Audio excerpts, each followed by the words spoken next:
It is a Monday morning, 10 minutes past the hour of 8 o'clock. Joining us this morning is the Titusville City Manager, Larry Manross. Good morning, sir. Good to see you. Morning, Luke.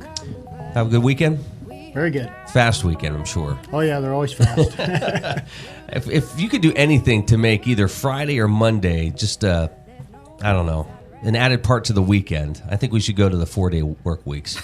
Wouldn't it be great? Yeah. Well, you could do something about that. The question is, do you pick Friday or Monday? I'd pick Friday. Okay, I'm with you. You got my vote on that. Well, Larry, some news over the weekend. Franklin Street Bridge staying open this summer. What's that mean?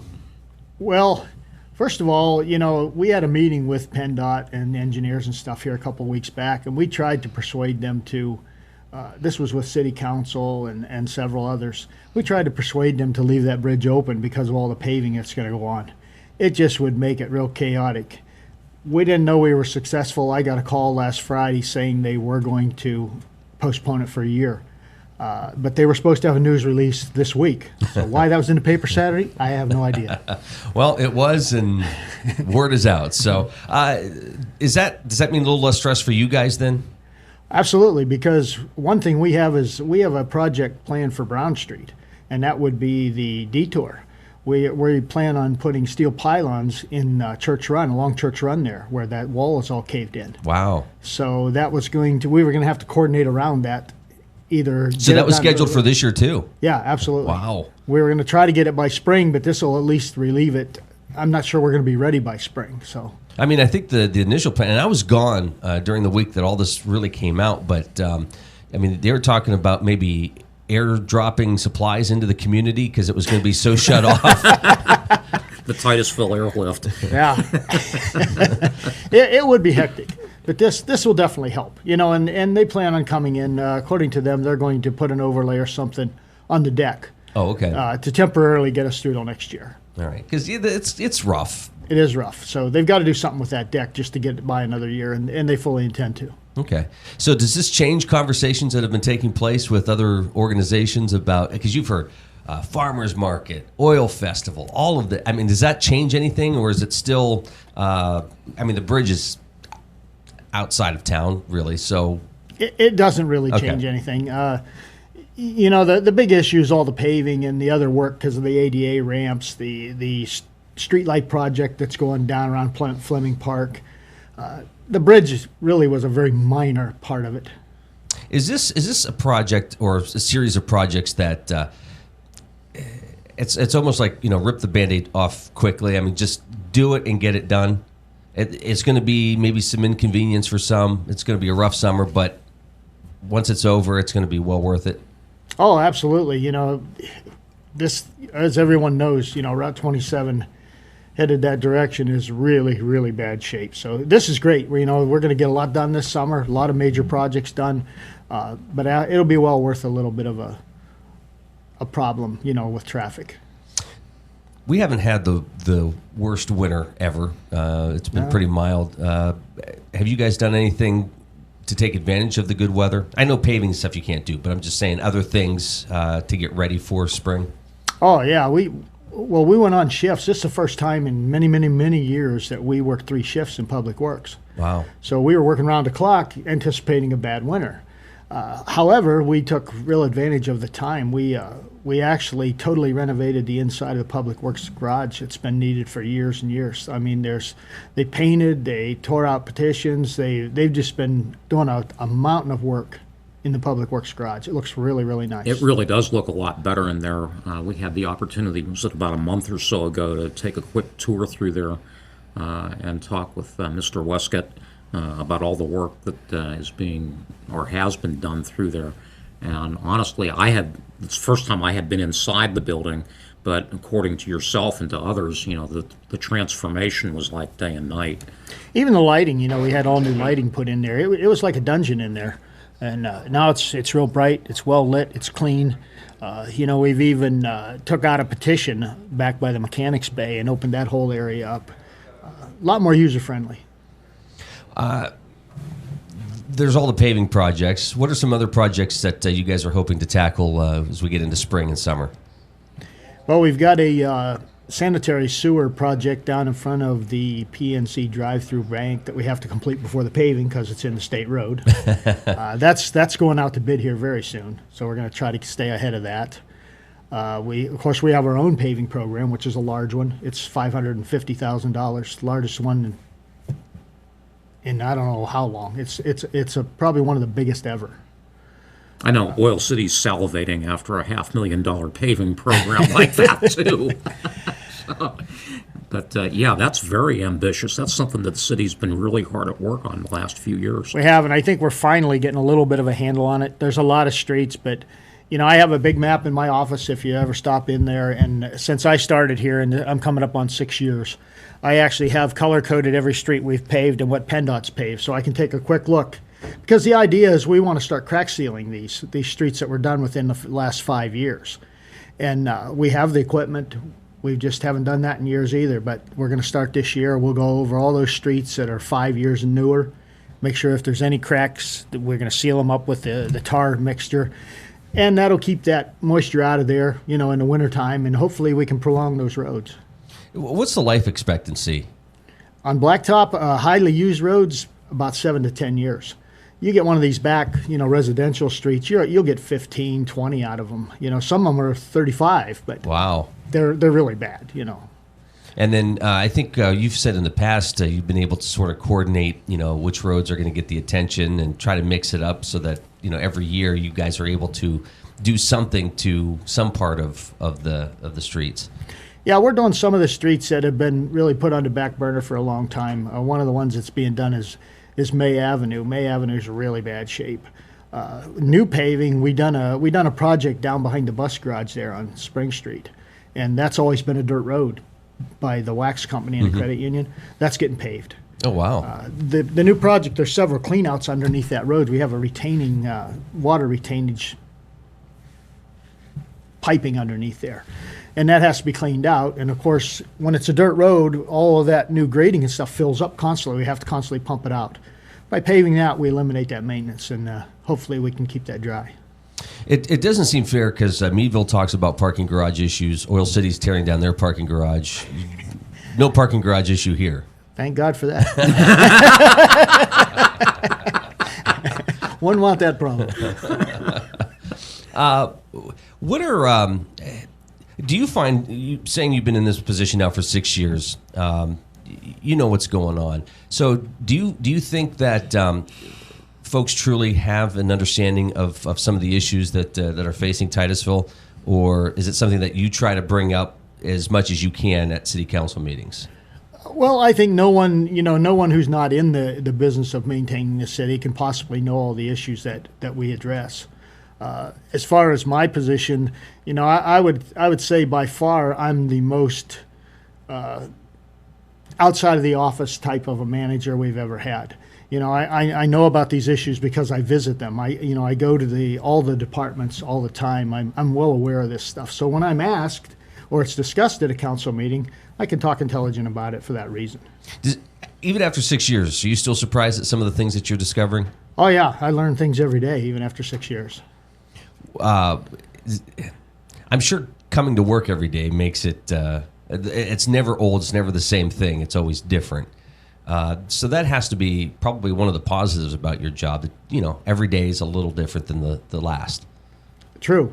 My job's not boring. There's always something different going on. If it's not dealing with employee issues, it's maintenance issues or police issues. There's always something. It is 8:19. This is the Morning Drill on Stream Television, Armstrong, and the Allegheny News Talk Sports Network. Speaking of police issues, and then we'll go to Mark for a question. It's hard to believe a year ago you guys were in the process of hiring a police chief or beginning that process. Quick year. Yeah, quick year. Absolutely. And Chief Minch has done an outstanding job so far. Absolutely agree with that. Chief Minch has done a fantastic job. And so have all the rest of the officers. He's just he's done a tremendous job of leading that department and made a lot of changes internally in the department. If you go to the police station, you'll see that all new desks, all new furniture, the walls have been repainted, there's new carpeting. It's inviting to go to the police station now, where before it wasn't quite so inviting. You were stuck in the outer area. Yeah. Well, I noticed when they handcuffed me and shoved me through the doors, it looked a lot nicer than the last time. Well, we like to make you comfortable. Yeah. Well, apparently the chief has a lot of skills because he was over teaching reading to the first graders on Friday morning, and did just a wonderful job with it. Very personable guy. Yeah. You know, Chief mentions he is just a fantastic guy. All of the one of the things that you're always leery of when you get a new chief, you know, are all the rest of the officers going to accept them? You know, how's that going to go down? But you know, everybody likes the chief. All the employees over there, they think he's a great guy and he's doing a tremendous job. Certainly sounds like it. I mean, at every chance we get to talk with him, he seems to be one more place in the community. What's really surprising, I suppose, and maybe refreshing is the fact that he holds seats on a lot of different boards of directors for some of the nonprofits here in the area. It didn't take him long to get involved in everything, you Yeah. know, and he's out there. You see him around everywhere you go. He's meeting people. He's talking to people. And, you know, he that's one of his goals. He wants to be accessible. He wants people to know who he is and what the purpose of our department. It's It's probably to serve and protect. That's what we do. it's probably refreshing too to know that these aren't things where he's saying to you guys, "Yeah, give me 6 months or 3 months to get this implemented." It's like, okay, and it's done. Absolutely. You know, and anything I ask him, that's the response I get. I'll get right on it. I'll take care of it. Wow. He is easy, yeah. He is easy to find. He's easily the tallest person in the room too. Harry Caldwell retiring as fire chief. What's going to go on there? Actually, we tried hard to promote somebody to chief, and I had somebody who was one of our Minutemen who I was going to promote to chief, but he changed his mind after accepting the job. So, you know, actually, I got the phone call that he changed his mind while I was writing a press release. So that's how close we were to releasing that. So that fell through. So consequently, I'm really in no hurry. The issue with that is if we hire internally, they can work a shift. If we hire from the full-time fire department, if we promote, they can work a shift and fight a fire. If we go outside and hire, that's not the case by the union contract. Then we have to have a chief that's basically an administrative chief. Now, he can give commands at a fire, but he can't pull a hose or you know, put water on a fire. He can only command. Well, we really can't afford that situation. So I guess I'm back in the same boat I was when Harry was promoted. You know, I'm the default fire chief. And I spoke with council, and actually we plan to leave it that way for quite some time. I got some few things that I want to, you know, that I'm looking into as far as scheduling and stuff like that in the fire department. And technically, you know, like I say, I'm not qualified to fight a fire, but I wouldn't be able to fight one anyway, so it doesn't really matter. So you can't pull a hose. Couldn't pull the hose. Now, so that was the difference, say, between like Crotty and Caldwell? Right. Okay. Caldwell was a full-time firefighter, so he could work that shift. Okay. But that was a memorandum that was put together, in all honesty, after Joe Crotty left. It's something that I worked out with the union. So it was a memorandum that was, you know, for that contract. Do they look at that and say, boy, okay, small communities, I'm sure, are battling this, where if you're going to hire somebody, it'd be nice if they could also be hands-on. You know, you don't have the luxury of having a budget large enough to have, you know, somebody be the administrator, somebody fighting fire, somebody doing this. Yeah, that's an Act 111 thing, though, in the contract. Now, we can negotiate that at contract time. If they held tight to that, they didn't want that, then it would become an arbitration issue. You win or you lose. I mean, if we went that far, then maybe we win, maybe we don't. Is that always tough, the recruiting part, trying to find the right person for the job? Hardest part of this job, very much so. And your department heads are even the hardest, you know. But, you know, I think we've got a great one in Public Works, we've got a great one in the police department, so hopefully sometime we'll get to a fire chief. We've even considered a part-time fire chief, you know, just to do the administrative stuff. So a small town, we just can't afford, you know, whatever the cost is, wages with benefits, you know, you're $80,000 probably to someone that can't fight a fire. It just doesn't make good sense. And that's an issue for a lot of cities. It's not just Titusville. And I mean, for things as mundane as even hiring a library director, Trying to attract somebody into a municipal position in a small town with exactly the same kind of circumstances where you can't exactly be competitive with the salary and the benefits. What you have to offer is some of the more tactile things, look at the recreational amenities and, the small town atmosphere and things like that. And sooner or later, someone comes along that, will catch on to that or latches onto it. But again, it's something that's not exclusive to Titusville. Well, I think, we have to realize that we are a town of 5,600 people. I don't know if I probably couldn't name you. In fact, I know I can. I'm not sure there is another town of 5,600 or less that has a full-time paid fire department. We're very, very fortunate in this town to have that, and a full-time paid police department. There's towns of twice our size that don't even have. Of course, they have state police closer, but they don't have paid police departments. The citizens have to realize how fortunate they are.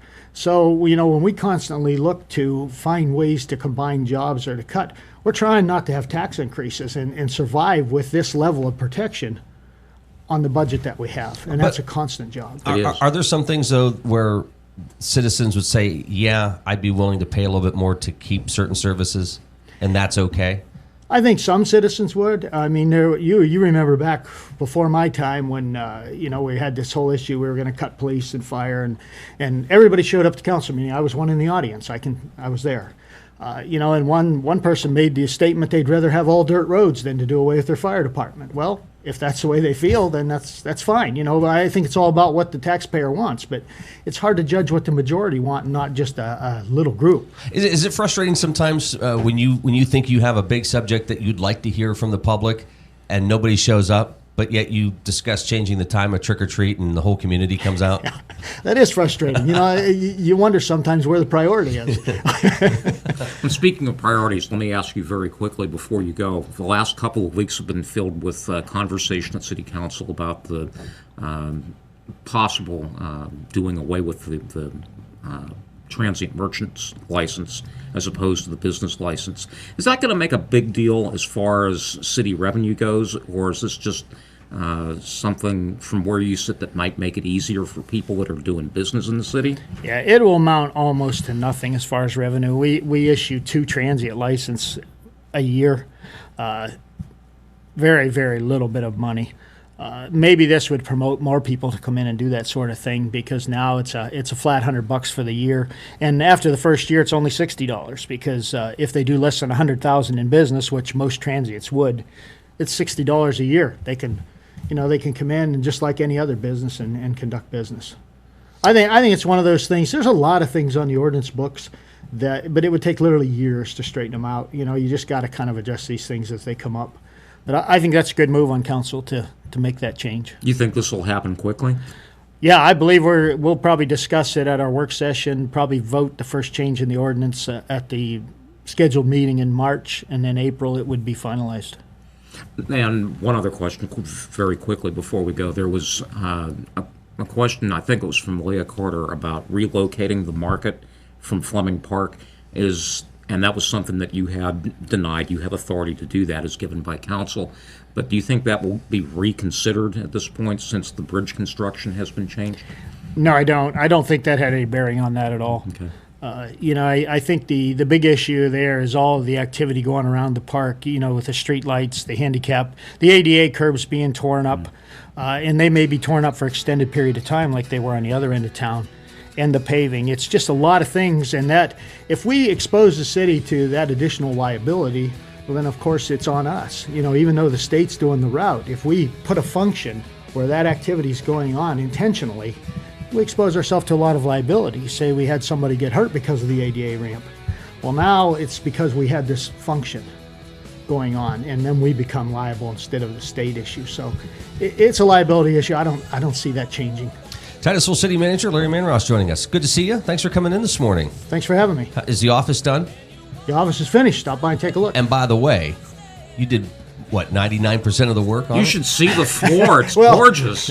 I had my parts guy and Yeah, but when I stopped in, you were very much hands-on. I was instructing. Well, thanks for joining us, and hopefully we'll have you back soon. Okay, thank you. All right, Final Look at News is coming up next.